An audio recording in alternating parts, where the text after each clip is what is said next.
All right, good morning, good afternoon, or good evening, depending on where you are. Welcome to the fourth Excelero webinar for this year. For today's webinar, we have as a special guest Sven Breuner, who recently joined Excelero as our BeeGFS guru. Insiders to BeeGFS may know that Sven is the original creator of BeeGFS, so he knows a thing or two about the most popular parallel file system. In today's webinar, you will learn all about the benefits of this unique joint solution with Excelero's NVMesh. Before I pass it over to Sven, I'd like to share a couple of logistical items. Everybody but Sven will be on mute. We do want the webinar to be interactive though. So at the bottom of your UI, you should see a Q&A button. Feel free to post as many relevant questions as you want. We have a team of technical BeeGFS specialists here, and NVMesh specialists, of course, who will be answering those questions during the webinar. At the end of Sven's presentation, I will present the most interesting questions to Sven and see or have him answer them for everyone. So Sven, with this, the floor is yours. Thank you, Tom, and thank you everyone for joining today. We have received an incredible amount of registrations for this webinar, so I hope the technology that we picked will be able to handle this all nicely. And I better don't waste your time, so let's get started. A couple of words about myself. I have a master's degree in computer science, specialized in distributed algorithms and applications. And when I joined the Fraunhofer Center for High Performance Computing back in 2005, it became my job to create a new parallel file system, which was originally called Fraunhofer File System, and then later became BeeGFS. This file system, when it was released to the wild in about 2009, became quickly popular across many HPC centers across the globe. Sorry about that. As people started to rely more and more on this technology, of course, there came up a need for professional services, support, and so on. So that's how we founded the company called ThinkPark in 2013, exactly to provide this kind of professional services and to make BeeGFS available to use cases beyond pure HPC. And then at some point, NVMe technology came up, and I thought, wow, this is really a game changer, but there were always some pieces missing to really make this technology fully available to BeeGFS or to the applications in the end. So I thought initially, okay, let's wait a year and then we will have appropriate RAID controllers or whatever pieces were missing at the lowest level, but somehow nothing happened.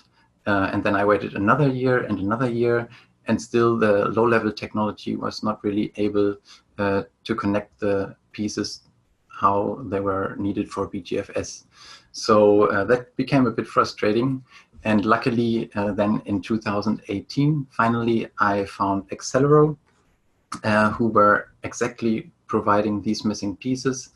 And that's how I decided to join them as the new field CTO to make sure that all this now nicely goes together and we can finally start providing affordable solutions to the applications to take full advantage of NVMe technology. So why is everyone talking about NVMe storage these days, you might ask, or you certainly heard already, right? NVMe provides incredible low latency and very high throughput, but in the end, it's about what you make all of this. So in the end, of course, it's about enabling deeper analytics or more realistic simulations to get better insights, right? If you're a bank or a medical institute, you have plenty of critical tasks that you need to complete in short amount of time. Or if you're an HPC center, then you need a technology that is really able to handle the parallelism and concurrency that comes with multi-user environments. And I also still remember how frustrating it was always for my Fraunhofer colleagues back in the day in the HPC center. They had so good ideas for efficient algorithms that had really nice scale out and so on. But in the end, the way these algorithms would have been intuitively designed for perfect scale out, they would have ended up with a lot of disk seeks. So in the end, my colleagues had to spend weeks and months to redesign the algorithms in an actually less efficient way, right, just to work around the nasty problems of the disk seeks. So that's one of the reasons why NVMe technology itself has the problem, has the capability to solve a number of tough problems, right? But while it's generally considered very easy these days to just throw a couple of NVMe drives at the server, it's not very straightforward and easy to make them actually play well with the cluster. So that's the problem that we're going to solve today. So let's look at the ingredients that we need to actually build a system that can really deliver the NVMe advantages out of the box and make them available to a cluster. On the one hand, of course, that's a couple of NVMe drives. On the other hand, we want to get this performance out of the box. So, of course, we need a fast network interconnect. Ideally, that's InfiniBand or 100 gigabit Ethernet RDMA enabled. And then the next missing piece is, of course, the software that enables us to really go remote and access these NVMe drives without losing all the benefits like the ultra-low latency that comes with NVMe. So that's where NVMesh becomes relevant. And on the other hand, it's not just about accessing a single NVMe drive. It's about accessing number of NVMe drives, typically spread across multiple servers. So you need software that enables the scale out volumes across multiple servers. That's also one of the benefits of NVMesh. And on top of that, so far it was all just block level storage. On top of that, of course, your applications in the end want to access files and directories. So you need a file system that is designed to actually handle various access patterns, small and large files nicely, and the concurrency that comes with the cluster use. So that's the strength of BeeGFS. And in the end, like we already said, it's very important to have a good balance of the network interconnect and the drives per server. That's something that you surprisingly often see as a flaw in the typical appliances that you find on the market, that they really did not care about this balance. So you pay a lot of money and don't actually get the full benefits of NVMe storage. So the important thing is that you're able to pick the hardware, the models and amount, right, that is perfect for your use case, and can really build a balanced system. And that's actually the strength of software-defined storage, right, that it allows you to build what is perfect for your use case. So why actually NVMe instead of ZATA or ZES, you might ask? And this is not just about ZATA or ZES for spinning disks, it's also about ZATA or ZES for flash drives. To me, that question is somehow similar to why would you drive a car on a highway, right, if you have a bike? Well, it's just at a completely different level here. And sometimes the bike, right, just can't take you where you need to go. So you really need a car to get there. So now let's enter NVMesh, right, to make these individual NVMe drives actually useful to a cluster. Like we said, the most important ingredient that we need for that is to enable remote NVMe drives without losing all the benefits, so essentially with local performance. What we see on the left side here is a client that wants to access a remote NVMe drive in a server. And now what's the fastest way to do that? Of course, they are connected with a high-speed network, so we have to go through the network card, arrive on the network card of the server, and now comes the very, very important thing. If we would involve the CPU here on the server, then we would already add a lot of latency that we, of course, want to avoid to have the perfect system and all the benefits. So the technology we have here through NVMesh is called RDDA, for Remote Direct Drive Access. And the thing here is that we, thanks to this technology, can access the NVMe drive directly from the network interface. Writing data, reading data, sending back the results and the return codes, that all works by the network card directly communicating with the NVMe drive. And Excelero has a patent on that, so nobody else can do it like Excelero does it. And by doing this, we only add about 5 microseconds of latency.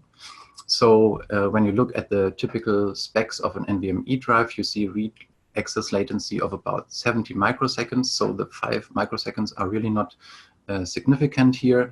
That's why we cannot only say we provide really the lowest access latency, not just low, really the lowest, because there is no faster way. But we also provide the performance as if the drive would be inside the client itself, right? So remote access at local performance. But then on top of that, it's of course not just about accessing a single NVMe drive, it's about accessing volumes of NVMe drives, right? Multiple NVMe drives with high availability features and multipathing, because you typically will have not only a single but multiple network interfaces inside such a server. And that's the other very important thing that comes with NVMesh. On top of these individual NVMe drives, through NVMesh, you can create logical volumes, carve out pieces of the NVMe drives, or take full NVMe drives, combine several of them across servers inside a single larger volume, and make them available to the higher levels. So far, it's all still block storage, right? So on top of that, you can use a very fast XFS file system if it makes sense for you, right? So any local file system, or in the context of this webinar, you will typically want to have a parallel shared file system to actually make things useful for your cluster. Talking about the volumes, which kind of volumes can you actually create? Like you would expect, probably the most simple form of volumes that you can create is striping across several drives without any redundancy. You could call this a distributed RAID 0, distributed because the drives here can be located inside several servers. Then if you want to go for high availability, which you often want, the best form is mirroring. The advantage of mirroring, again, that's distributed mirroring across several servers. The advantage of mirroring is that you still get all the read performance of all the drives. And for writing, it's a relatively small overhead, because instead of writing 1 block, you just have to write 2 blocks.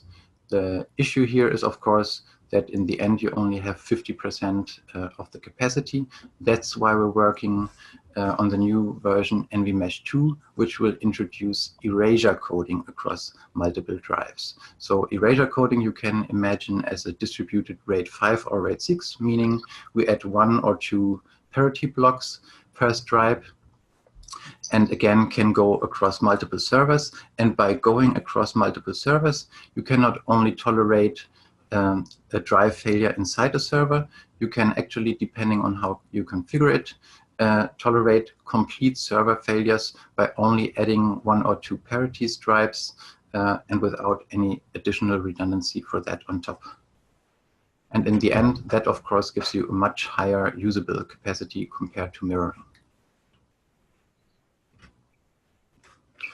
And the fourth very important ingredient for our high-performance storage is, of course, that you can actually deploy it the way that makes sense for your infrastructure. So the classic model for this would be what we have here on the right side and call top-of-the-rack flash, meaning you have dedicated servers for your NVMe drives, create volumes on top of that, and makes them flexibly available to the clients where you need them. But a different model that we also see increasingly nowadays is that instead of having dedicated servers, you have NVMe drives in each machine, 1 or a couple. And then again, instead of having these dedicated servers, of course, you want to have this highly available or share these NVMe drives, right? So that's also something that NVMesh can do when you have the clients and the servers just running in converged mode on the same machines. You can create volumes on top of that and share the volumes with the other nodes. So far, all good on the block side. Now let's turn these fast blocks into actual files and directories that your applications require. So let's enter BeeGFS into the game. At the very abstract level, like you would probably expect, BeeGFS is a POSIX file system, so it just presents a normal mount point to the applications like any other file system would do, and the files you store inside here magically get distributed across multiple servers, adding some metadata in the process to make sure that we can actually find the pieces of the files back later. The important thing here is that BeeGFS does not assume that each server sees all the available block level drive space. So in that sense, it's not a SAN file system, which is very important for scalability. Instead, the servers assume that they each see their individual block storage, which usually is locally connected for performance. And that's very important for scalability, because if all of them would see the same SAN storage, then you would run into a lot of scalability issues, right? If one of the servers wants to allocate a piece of the SAN for a new file, then it has to talk to the other servers to make sure that no other server tries to allocate the same block again, and things like that. So that's why BeeGFS assumes that each of the servers sees its own locally attached storage. But that's the good thing about NVMesh here, right? That's exactly what NVMesh can do. It can go remote and make the volumes appear like they are locally attached and create a volume for each of the servers. So looking at the high-level architecture of BeeGFS, on the one hand, you have the client service. This is where you actually access the data. This is where you have the mount point. Then you have the metadata service that keep track of which files actually exist in the file system and how they are spread across the servers. And at the bottom here, you have the storage servers that manage the actual file contents. Here in the picture, you see them all on different machines, but they can also run in converged mode, meaning all the machines can be clients and servers at the same time if it makes sense for your setup. One case where people typically have NVMe drives already and cannot really make them easily accessible for their cluster applications is inside the compute nodes of an HPC system, right, where you typically have them for the operating system. For instance, to solve this problem, we came up with a concept that is called BeeOND, for BeeGFS On-Demand. The idea here is that whenever you bring up a compute node on, let's say, a compute job on, let's say, 10 compute nodes, for instance, then BeeOND creates, through the batch system, a parallel file system exclusively for this compute job that is using exactly these 10 machines as clients and servers at the same time. So you have a nice and fast temporary parallel file system exclusively for this job. And at the end of the job, the user can decide to copy the data back or just let it go away because it was just temporary data. The thing here is, with this concept, you're limited to the drives that you have in the compute nodes that you allocated, right? So if you run the compute job on 10 nodes, then you have exactly 10 drives available for this, and also the capacity only of 10 drives. Now entering NVMesh into the game, you can actually turn these NVMe drives into a managed cluster resource and make the NVMe drives of other nodes, including their capacity and performance, flexibly available to the compute nodes where you need them, right? So that enables entirely new possibilities for this BeeGFS on-demand concept. All can be managed through your typical cluster batch system like Slurm or PBS or whatever you're using. Okay, so far quite abstract still, so let's start bringing it all really together and design a nice NVMe-based system for your cluster. Just to make sure we're all at the same level, how do BeeGFS and NVMesh actually relate together, right? NVMesh at the lowest level enables the fast access to internal or remote NVMe drives, creates logical volumes on top of that, and then on top of that we have BeeGFS or BeeOND to turn these fast blocks into fast files, and on top of that your applications will be very happy, including the users that run these applications. So what are the possibilities to introduce NVMesh for the full benefits of NVMe storage for your cluster file system? The one case we already discussed is BeeGFS On-Demand. The other typical case where you usually have NVMe drives is the BeeGFS Metadata service, because there the requests always come in fast and furious, and it's always only small requests, no streaming and so on. So this is the perfect place for NVMe storage anyways. And you definitely want to have multiple NVMe drives here for scale out. But the thing is, BeeGFS metadata is usually very small. So you will have multiple NVMe drives, but you will probably not use the full capacity of these NVMe drives. So with NVMesh in the game, right, no problem, just create some smaller logical volumes for the BeeGFS metadata service and take the rest of the NVMe drives and use them for other things, for instance, for file contents. And the third possibility is something that's already built into BeeGFS, a concept that is called storage pools. So BeeGFS can be made aware of the fact that there are different types of media. So assuming you already have your BeeGFS file system living on spinning disks, it's very easy to now add a separate box with NVMe drives to take advantage of that inside your existing BeeGFS file system. The thing about this is this gives the users actually the ability to move the really critical projects to the NVMe pool, meaning they stay inside the same namespace, so you don't have to copy the data around. It's just a data migration under the hood. They stay inside the same directory from the users and from the application point of view. And when the user is done with the project, and only the user can know this, the file system cannot know this automatically. That's why the user is involved for the data migration here. The user can move the data back. And now, of course, you say, well, how do we avoid the case where every user tries to move all of their data only to the nice and fast NVMe pool? Well, that's easy. There are different quota levels for the different pools, so you can make sure that that is not exploited in an inappropriate way, let's say. But of course, the best solution in the end is if you can really design a full NVMe-based system.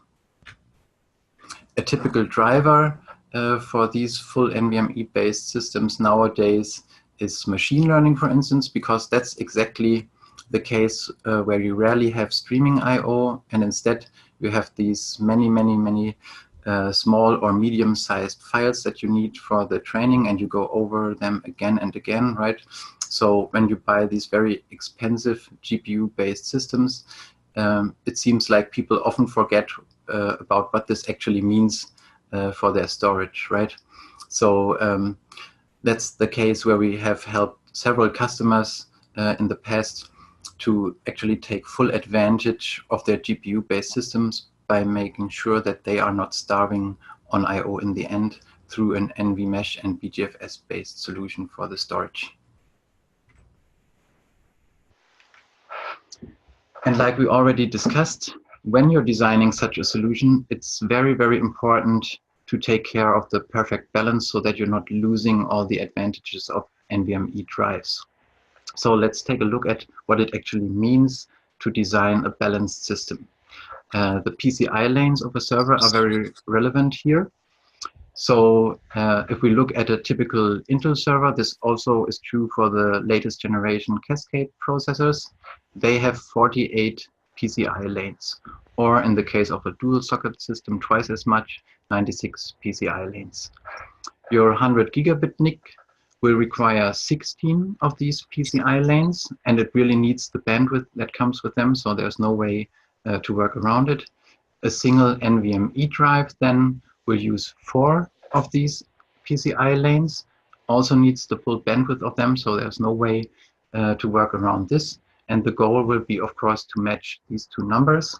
The other thing to keep in mind here is that we want to avoid in a dual socket system crossing sockets, because then we would again add extra latency, which we especially want to avoid for our perfectly balanced system, right?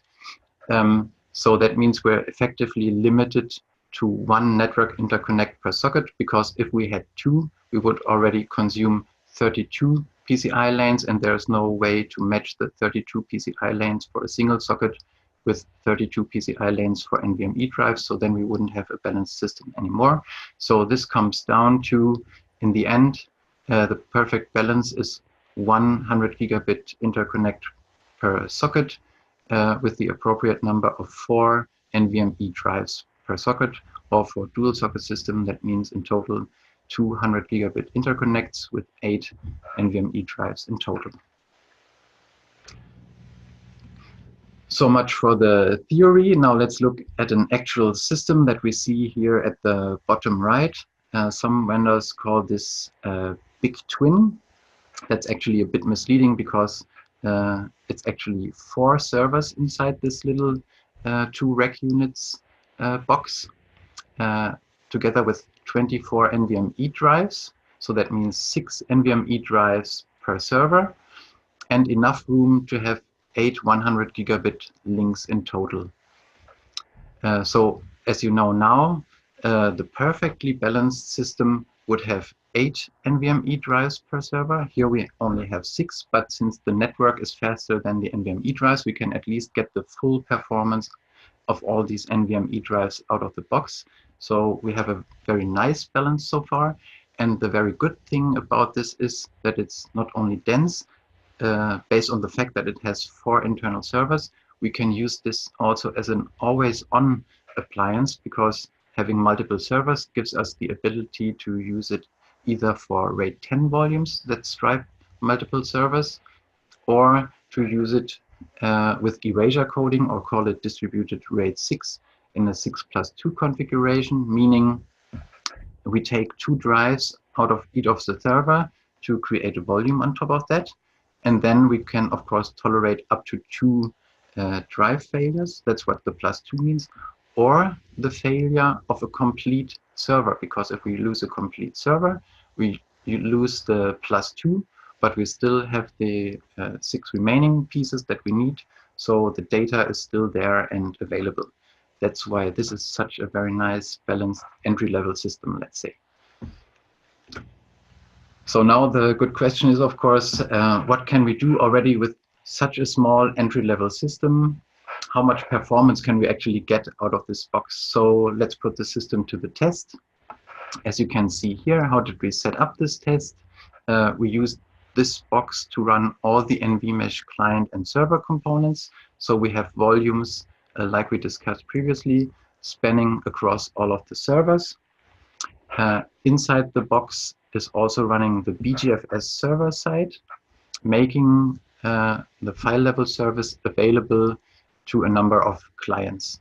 If we wanted to, of course, we could use this also as a complete converged appliance, meaning we could also run the BeeGFS clients on the same box and also the applications if we wanted to. But for the purpose of this benchmark, the goal is to show that we really can deliver remote performance here. So that's why we picked remote clients for this test. And the first test that we ran was for BeeGFS metadata performance, because there the small, fast and furious incoming requests are obviously very important. And to have a direct comparison to BeeGFS without NVMesh, we're using mirroring for this benchmark. So we can directly compare BeeGFS mirroring alone to what happens when we let NVMesh do the mirroring, based on RDDA technology and things like that. So as you can see here, BeeGFS alone gets to about 200,000 file creates per second, which is certainly not bad. But what happens when we add NVMesh to the mix and let it do the mirroring? We get up to 600,000 file creates per second out of this little box, which is pretty impressive if you ask me. And this carries on to metadata reads, so to file stats per second, which becomes relevant if you're scanning through a large number of files or do your ls-l in a large directory. What happens when we let NVMesh do the mirroring is we get to more than 60 million file stat operations per second. I actually had to double or triple check this number to make sure it's correct, but it is really correct that we get to this number with this little system if we do it the right way. So far for the metadata, but your applications actually, of course, want to be able to do lots of small random reads and writes, right? Not only to have fast metadata. So that's also an important thing that needs to be benchmarked.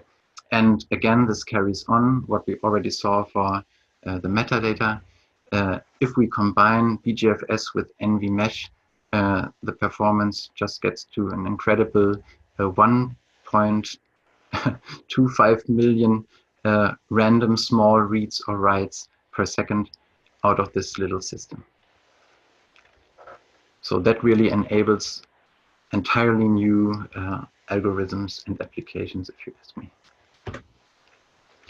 Okay, and so far it was mirroring, so let's close the loop also for erasure coding.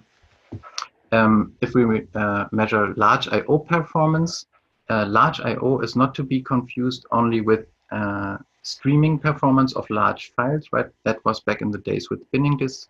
With NVMe, it is really just large I/O, but does not mean that we need to read really large files a long time to get to this performance. So like I promised and like you would expect on the read side here, we get the same level of performance that we also would have gotten with mirroring, because we still have all the drives available with all their IOPS for the reading. But the nice thing here is, of course, with the upcoming NVMesh version 2, that we have much more usable capacity compared to the mirroring. The reason why we only have 75% usable capacity here is because we picked this special configuration of distributed RAID 6+2, so that we can tolerate a complete server failure. But of course, there are different configurations possible. You could have more servers or set it up in RAID 5 style or whatever. So in the end, of course, you're able to get with this erasure coding more than 90% usable capacity while still tolerating complete server failures. And that again is huge. Doing all this at NVMe speed, that's really amazing. Okay, from the system administration point of view, of course, you also want to see what's going on under the hood all the time, right? How are users taking advantage of this system and what's actually happening? On the one hand, NVMesh, of course, can do all the nice management things that you would expect. Send you an email when a drive is down, make it really easy to replace that drive and so on, automatically start the rebuild, no problem. From the performance monitoring side of things, it's also easy to integrate BeeGFS and NVMesh statistics in the same Grafana dashboards. Like you can see here in this example, in the top row, we see NVMesh cluster IOPS, and in the second row, for instance, we see the BeeGFS work requests incoming, and they actually match the timestamps here, right? So this is really showing the same system with matched timestamps for both software packages.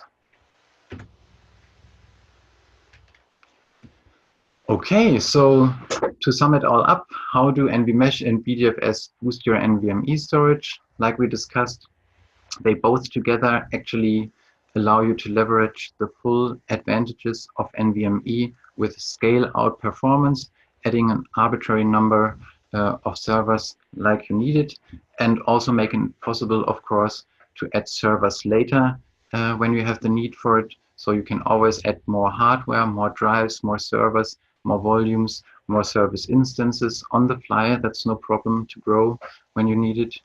And the other important thing is, of course, what I call here protected storage and also protected investment. Protected storage for obvious reasons, because you have the high availability, but also protected investment because it's all your hardware in the end, right?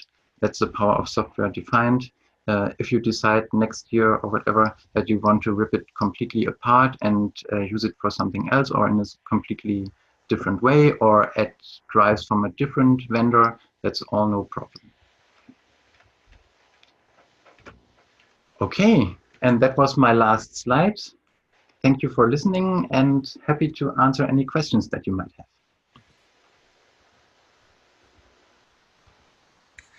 All right, thank you for that, Sven. I believe you had a good bunch of questions that were already answered during the session. Everybody should be able to see those. We kept a few interesting questions on the side for you. Particularly interesting, coming from John. How can we buy this joint solution? And with that, I think John means both NVMesh and BeeGFS. Yes, yes. Of course, the easiest thing is we have partners around the globe who offer this as turnkey solutions, right? So you we'll be happy to get you in touch with them if you contact us, and they will really make sure that they design such a balanced system for you, go with you through your demands and make sure that you get such a system turnkey ready, and also can act as the first point of contact for all your questions around that later. All right, good. I see a related question. Does Excelero support BeeGFS?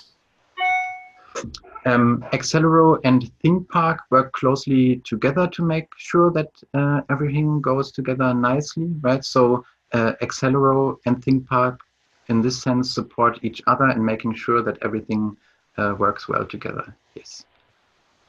All right, good. Then a more technical question. How do you add capacity? Yeah, that's also very nice. It's always possible in case you have free slots inside your server to just add more drives and tell NVMesh to span the volume across the additional drives or to create a new volume and make that available to BeeGFS so that it's very easily available to your applications. Or, of course, you can also add completely new servers, and the same way just run the services on these machines as well, and they automatically integrate into the BeeGFS cluster. Okay, then a question from Naveen. What NVMe drives are supported? In general, all the major drives are supported, especially for the erasure coding. We're exploiting a feature that's called large blocks. That means in addition to the 4K low-level blocks on the NVMe drive, you have 8 bytes of extra metadata that you can store. That is very useful for efficient erasure coding and also for extra checksums. So for erasure coding, you would need to make sure that the drives support this, but all the major drives do this. And we also have a hardware compatibility list on the website that you can check out to make sure. Okay, good. And then there is one open question from Harry. Is there a policy engine like add-on or ability that will move hot data back to spinning disks when it cools? There's nothing integrated, let's say, at the moment, because we always say only the user knows when the data is actually cool. But we're talking to third-party vendors at the moment to see if there's any way to nicely collaborate to also add this to the mix when it's really required. Yeah, all right, good. And then because I saw more questions, they were answered on this topic, but just to make sure that there is no more confusion. Data protection, can you quickly repeat the options? Yes, so the simplest way is no protection at all, just stripe across multiple drives. The other option is mirroring. You could call that a distributed RAID 10, meaning you have an extra copy of each drive, but can have an arbitrary number of drives in a single volume combined, or erasure coding, which you can imagine as a distributed RAID 5 or RAID 6, meaning you can have an arbitrary number of drives combined. For each subgroup of these drives, you add 1 or 2 extra parities, like you would do for your RAID 5 or RAID 6, so that you have, in the end, typically 80 or 90% usable capacity. On top of that, you can stack these levels, meaning you can also stripe across a number of RAID 6 groups, so that you're not limited when you're doing 8+2 or something. You're not limited to the capacity of 8 drives, because you can then stripe again larger volume across multiple such groups. All right, thank you. And then a question that was actually the first question we got. It was answered for the group, but it's a question that we see come back very often. So I just want to make sure that we covered it with enough detail. Sven, Guillaume asked us what the difference is between RDDA and NVMe over fabrics. Oh, interesting question. Yeah, RDDA really has the ability to handle everything completely from the network card, where NVMe over Fabric still raises an interrupt on the CPU to check the result value of a read or write operation. So that's exactly what we wanted to avoid here to get the best possible latency. And of course, NVMe over Fabrics does not support any kind of volumes or multipathing. So that's things that you separately would need to add to the mix. And then again, it becomes very hard to find software that does not add a bunch of latency again to the mix. So that's the advantages of NVMesh here. All right, great. Thank you, Harry, for your nice comment. You and Jason asked if the recording of this presentation will be made available. I can answer that yes. You will all be getting an email after this in the next few days with a link to the recording. And then Greg Harris is asking for a copy. I think that will be a copy of the slides. We will make sure that that is made available to you as well. With this, I ran out of questions. See no more questions coming in. I'll give it just 5 more seconds. Anyone? Someone's raising his hand. Let's see.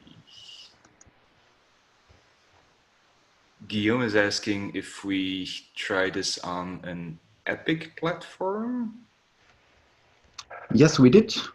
Very good question. I forgot to indeed mention that in the slides. The calculation that we did was, of course, especially for Intel-based systems. You can run all this also on an AMD-based systems. There you have actually more PCI lanes available already for a single socket system. So that also makes a lot of sense. The latency there is usually a bit higher, but yeah. In general, there's nothing wrong with, of course, going with an AMD system as well. Okay, all right. That's it. Sven, thank you very much. Thank you, everybody, for your questions. Any more questions, feel free to send them to us by email, info@excelero.com or sales@excelero.com. We'll be happy to take any more questions offline. Sven, again, thank you very much. Thank you very much to all the attendees. We had a very nice group here that makes us all very happy, makes it worth the effort of organizing all of this. I wish you all a nice rest of your day or start of the day. And hopefully we'll see many of you for the next webinar where we will host our partner Supermicro, and that will be early next month. Have a great day, everybody. Thank you very much. Bye-bye. Bye.